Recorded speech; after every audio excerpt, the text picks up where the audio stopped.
విభజించు పాలించు అనేటటువంటి స్ట్రాటజీతో ముందుకెళ్ళింది నాడు బ్రిటిష్ ప్రభుత్వం.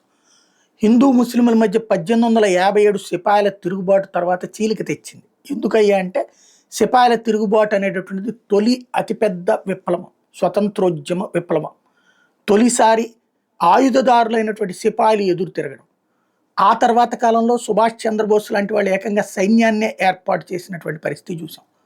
ఇదంతా ఎందుకు చెప్పాల్సి వస్తుందంటే ఆనాడు ఇలా విభజించినటువంటి స్థితిలోనే పాకిస్తాన్ ఏర్పడింది. అలా ఏర్పడినటువంటి సందర్భంలో, అంత గందరగోళం జరిగినటువంటి సందర్భంలో హిందువులని ఐక్యంగా ఉంచేటటువంటి ప్రయత్నం చేసిన వాడు వీర సావర్కర్. స్వతంత్ర సమరానికి సన్నద్ధం చేయడానికి, దానికోసమనే ముంబాయి వేదికగా తీసుకొచ్చినటువంటి గణేష ఉత్సవాలు అవి ఇప్పటిదాకా కూడా జరుగుతూ ఉంటాయి. కాబట్టి ఇక్కడ అదేంటో హిందూ అంటేనే మంటేంటో అర్థం కాదు కాంగ్రెస్ పార్టీ, హిందుత్వం అంటేనో మంటేంటో అర్థం కాదు కాంగ్రెస్ పార్టీ. అంతవరకు ఒక ఆస్పెక్ట్. ముస్లిం మీద ప్రేమ మరీ అపరిమితమైనటువంటి, అందులో భాగంగా ఏకంగా స్వతంత్ర సమరయోధుడైనటువంటి వీర సావర్కర్ గురించి నోటికొచ్చిన కారు కూతలు కూసేవాడు రాహుల్ గాంధీ.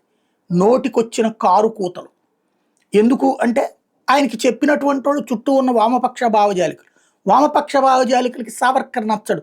ఎందుకంటే హిందుత్వ ఎజెండాతో స్వతంత్రానికి ముందే ఒక పెద్ద విప్లవాన్ని తీసుకొచ్చాడు కాబట్టి, వీళ్ళకి ఆ హిందుత్వం అంటే పడదు కాబట్టి, వాళ్ళ ట్రైనింగ్లో ఆరితేరినటువంటి రాహుల్ గాంధీ వాళ్ళు చెప్పిన మాటలు విని వీర సావర్కర్కి 2 యావజ్జీవ కారాగార శిక్షలు వేసింది నాడు బ్రిటిష్ ప్రభుత్వం.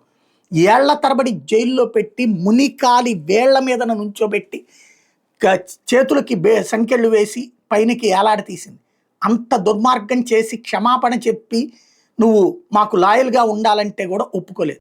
చాలా రోజుల తర్వాతన వీర సావర్కర్ ఒక తనకి సంబంధించి ఏదైతే రాసిచ్చి వచ్చేశాడు కాబట్టి అతను లొంగిపోయాడు బ్రిటిష్ వాళ్ళకి అని చెప్పేసినే కాంగ్రెస్ పార్టీ, కమ్యూనిస్టులు ప్రచారం చేసేది వీర సావర్కర్ ఇది అన్నది. ఒక్క కమ్యూనిస్ట్ నాయకుడు కూడా స్వతంత్రానికి ముందు అట్లాంటి పోరాడినటువంటి వాడు కనిపించడు, జైలుకు వెళ్ళినటువంటి వాడు కనిపించడు, ఉరివేపించుకున్నటువంటి వాడు కనిపించడు.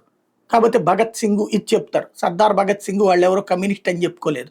ఇది ఒక ఆస్పెక్ట్. ఇక్కడ అసలు పాయింట్ ఏంటయ్యా అంటే ఈ వీర సావర్కర్ని ఆ కోణంలో ప్రొజెక్ట్ చేసుకొస్తే పదే పదే వీర సావర్కర్ని అసలు స్వతంత్ర సమరయోధుడు కాదు, అట్లాంటి దొంగలే బీజేపీ అంటూ మాట్లాడుకొస్తే సుప్రీంకోర్టు తాజాగా ఒక కీలకమైన అద్భుతమైన పాయింట్ రైజ్ చేసింది.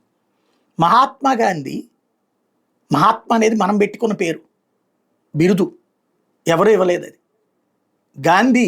గాంధీజీ ఏం చేశారు, అనేక సార్లు బ్రిటిష్ వాళ్ళతో చర్చలు జరిపారు. ఆ చర్చలకు సంబంధించిన లేఖలు రాసేవాడు. అందులో యువర్స్ సిన్సియర్లీ అని రాసేవాడు, విధేయుడని అన్నటువంటి. మరి అప్పుడు ఆయన కూడా స్వతంత్ర సమరయోధుడు కాకుండా పోతాడా అంటే ఇంతవరకు ఈ పదం మామూలుగా నాలాంటి వాళ్ళం మాట్లాడాం, కానీ సుప్రీంకోర్టు నోట్లో నుంచి వచ్చింది. రాహుల్ గాంధీకి ఘాటు క్లాసు పీకుతూ ఆ స్టేట్మెంట్ని గుర్తు చేసింది. కాంగ్రెస్ అగ్రనేత రాహుల్ గాంధీపై సుప్రీంకోర్టు ఆగ్రహం వ్యక్తం చేయడంలో బాధ్యతారహితమైన వ్యాఖ్యలని తేల్చి చెప్పింది. 2022 నవంబర్ 17 మహారాష్ట్రలో భారత్ జోడో యాత్ర సమయంలో వీర సావర్కర్ బ్రిటిష్ సేవకుడు, వాళ్ళ నుంచి పింఛన్ కూడా తీసుకున్నారని రాహుల్ ఆరోపణలు చేశారు. దీని మీద అలహాబాద్ హైకోర్టులో పిటిషన్ దాఖలు కాగా ఇటీవల హైకోర్టు రాహుల్కి సమన్లు జారీ చేసింది. వాటిని సవాల్ చేస్తూ ఆయన సుప్రీంకోర్టును ఆశ్రయించారు. శుక్రవారం ఈ అభ్యర్థనను విచారించిన ధర్మాసనం రాహుల్ వ్యాఖ్యలను తప్పుబట్టింది. స్వతంత్ర సమరయోధుల్ని అపహాస్యం చేయొద్దని మందలించింది. మహాత్మా గాంధీ కూడా బ్రిటిష్ అధికారులకు మీ విశ్వసనీయ సేవకుడని సంబోధిస్తూ లేఖలు రాసేవారని మీ కక్షిదారుకు తెలుసా అని రాహుల్ తరపు న్యాయవాది అభిషేక్ సింఘ్విని ధర్మాసనం ప్రశ్నించింది. మహాత్మా గాంధీ అప్పటి వైస్రాయ్తో చర్చలు జరిపేటప్పుడు మీ విశ్వసనీయమైన సేవకుడని లేఖల్లో సంబోధించేవారు, ఎందుకని ఆయన కూడా బ్రిటిష్ సేవకుడని పిలుస్తారా? ఇందిరాగాంధీ ప్రధానిగా ఉన్నప్పుడు సావర్కర్ని ప్రశంసిస్తూ లేఖ రాశారని మీ కక్షిదారుకు తెలుసా? స్వతంత్ర సమరయోధుల మీద ఆయన అంటే రాహుల్ గాంధీ ఎటువంటి వ్యాఖ్యలు చేసిన మీద సుమోటోగా తీసుకుంటాం, వాళ్ళు మనకు స్వతంత్రం సాధించి పెడితే మనం వారి పట్ల ఎలాగైనా ప్రవర్తించేదని ధర్మాసనం అడిబడింది. రాహుల్పై ఫిర్యాదు చేసిన నృపేంద్ర పాండేకు ఉత్తరప్రదేశ్ ప్రభుత్వానికి కూడా నోటీసులు ఇచ్చింది.